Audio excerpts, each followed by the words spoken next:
நாடாளுமன்றத்தில் பிரதமர் மீது எதிர்க்கட்சி பெண் எம்பிக்கள் தாக்குதல் நடத்த திட்டமிட்டிருந்தனர். எதிர்க்கட்சிகளின் செயலை தவிர்க்கவே நான் பிரதமரை அவைக்கு வர வேண்டாம் என கேட்டுக் கொண்டதாகவும் மக்களவை சபாநாயகர் ஓம் பிர்லா விளக்கம்.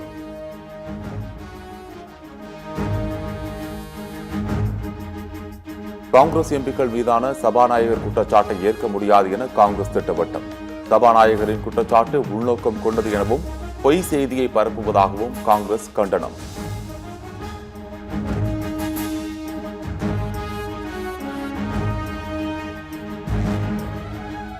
பிரதமர் மோடியை தாக்க முற்பட்டதாக சபாநாயகர் கூறிய குற்றச்சாட்டு அபத்தமானது என எம்பி ஜோதிமணி விமர்சனம்.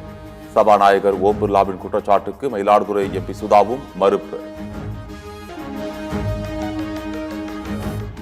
மக்களவைக்கு வர பிரதமருக்கு தைரியம் இல்லை என பிரியங்கா காந்தி விமர்சனம். சபாநாயகருக்கு பின்னால் பிரதமர் ஒளிந்து கொள்வதாகவும் குற்றச்சாட்டு. If you're going to allow your members to stand and quote books and talk nonsense, then this side, the opposition benches are going to protest. And I'm sorry, but the Prime Minister is now hiding behind the Speaker. They are making the Speaker say all this. Because yesterday he did not have the guts to come in the House. What? Because 3 women were standing in front of his bench? What nonsense is this? முதலமைச்சர் மு க ஸ்டாலின் தலைமையில் அமைச்சரவை கூட்டம். தமிழ்நாடு அரசின் இடைக்கால பட்ஜெட்டுக்கு அமைச்சரவை ஒப்புதல்.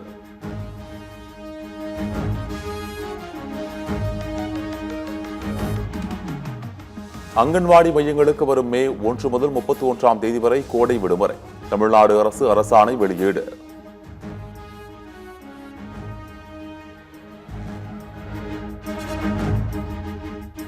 ஜெயலலிதா செலுத்த வேண்டிய வருமான வரி நிலுவையை செலுத்தாவிட்டால் அவரது சொத்துக்கள் ஈழமிடப்படும்.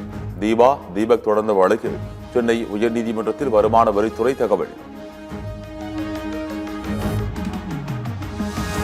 அமைச்சரவை கூட்டத்தில் 15 முதலீடு திட்டங்களுக்கு ஒப்புதல் வழங்கப்பட்டதாக அமைச்சர் TRB ராஜா பேட்டி.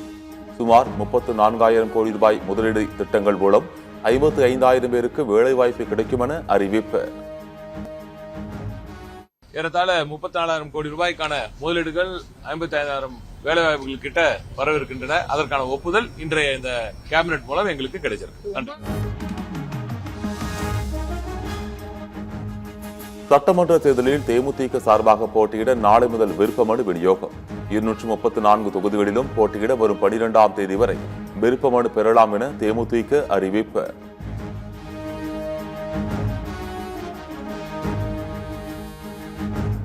மதுரை மாவட்டம் வடபழஞ்சி அருகே திடீரென வயல்வெளியில் தரங்கிறங்கிய ராட்சத பலூன். காற்றின் வேகத்தால் நிலைதடுமாறி தரங்கிறங்கிய பலூன்களில் இருந்தவர்கள் பத்திரமாக மீட்பு.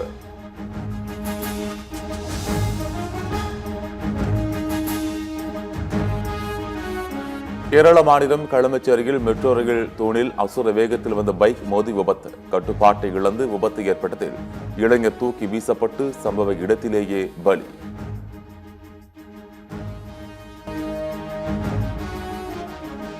சென்னை நியூ ஜல்புகைரி விரைவு ரயில் ஒடிசாவில் தடம் புரண்டதில் 3 பெட்டிகள் தண்டவாளத்தை விட்டு விலகிச் சென்றன.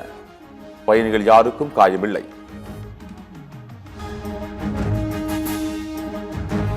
அமெரிக்க அதிபர் டிரம்பை கொலை செய்ய முயன்றவருக்கு ஆயுள் தண்டனை விதிப்பு. கடந்த 2024ஆம் ஆண்டு அதிபர் தேர்தல் பிரச்சாரத்தின் போது கொலை முயற்சி செய்த ரியான் வெஸ்லி ரூத்துக்கு ஆயுள் தண்டனை.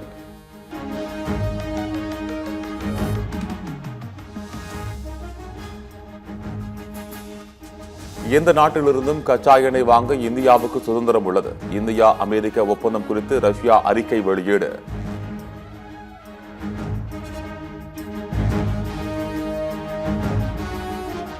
எஸ்டினை சந்தித்தது உண்மைதான், ஆனால் அவரது தனியார் தீவுக்கு சென்றதில்லை என பில்கேட்ஸ் விளக்கம். அவருடன் நேரத்தை செலவிட்டது நான் செய்த முட்டாள்தனம், அதற்காக வருந்துகிறேன், மன்னிப்பு கேட்டுக் கொள்வதாகவும் பேட்டி.